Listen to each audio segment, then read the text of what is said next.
Welcome back to Headlines. I'm Wes Austin, and these are today's top stories.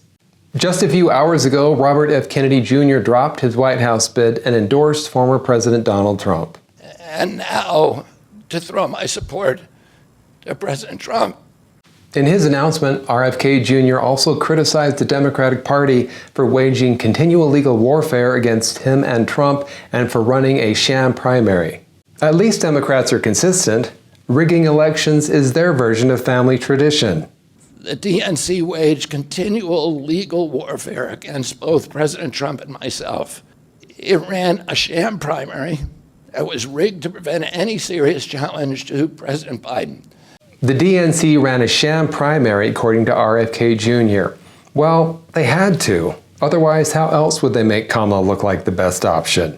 When Trump was asked about RFK Jr., he said this: "If he endorsed me, I would be honored by it. I would be very honored by it." In contrast, Kennedy claimed that when he tried to meet with Kamala Harris, she refused. I tried unsuccessfully to open similar discussions with Vice President Harris. Vice President Harris declined to meet or even to speak with me. Maybe Kamala dodged him because she thought he was a reporter with a real question. Democrats aren't worried about RFK Jr. backing Trump. It's no problem for the Democrats. They've got a system that can correct those kinds of issues. On the final day of the Democratic National Convention, the Democrats are going to have a special guest that really got a lot of people to stick around for that last day.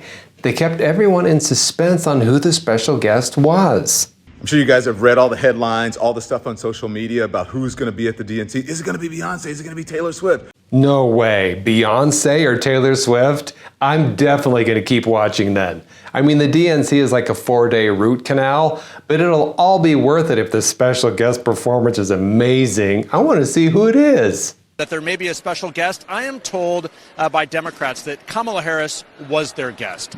Kamala was the special guest? She had to be there. How can she be the special guest? That's like me announcing that I'm having a special guest at my birthday party to get people to come and then saying, "Surprise, it's me." Something fell out of Nancy Pelosi's pants at the DNC.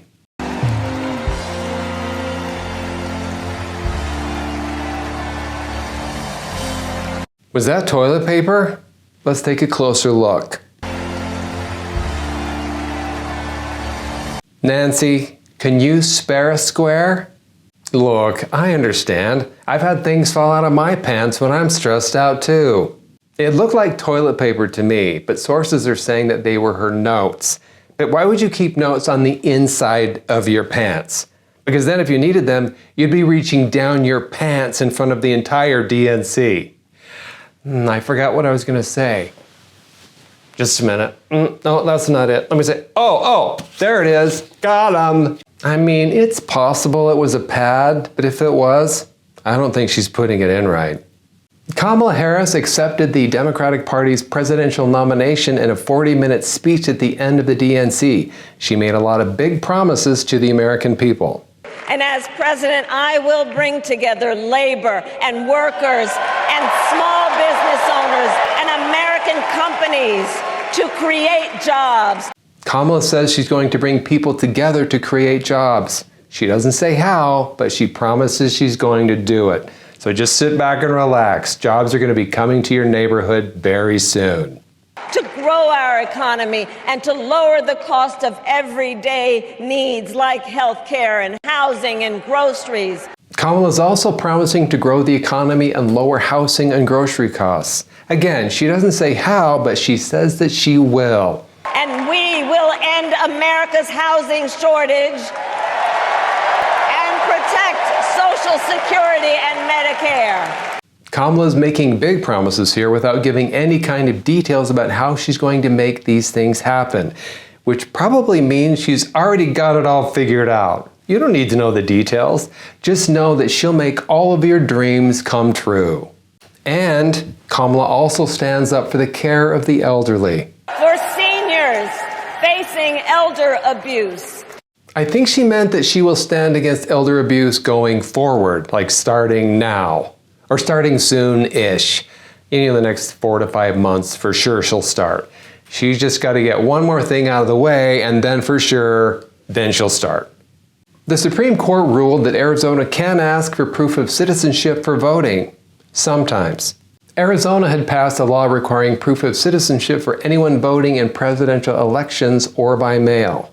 On Thursday, in a split decision, the Supreme Court permitted Arizona to require proof of citizenship when registering to vote using the state form, but it prevented the state from enforcing proof of citizenship to vote in presidential elections or by mail. The court's decision basically says, prove you're a citizen. Unless you're voting for president, then we'll take your word for it. The case will continue to be debated in lower courts and will likely return to the Supreme Court for a final decision in 2025, after the election.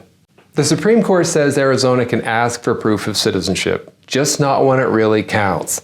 It's like having your house on fire. You call the fire department and having the fire department say, look, we'll come out the next time your house is on fire. Thanks for watching Headlines. I'm Wes Austin. Good night.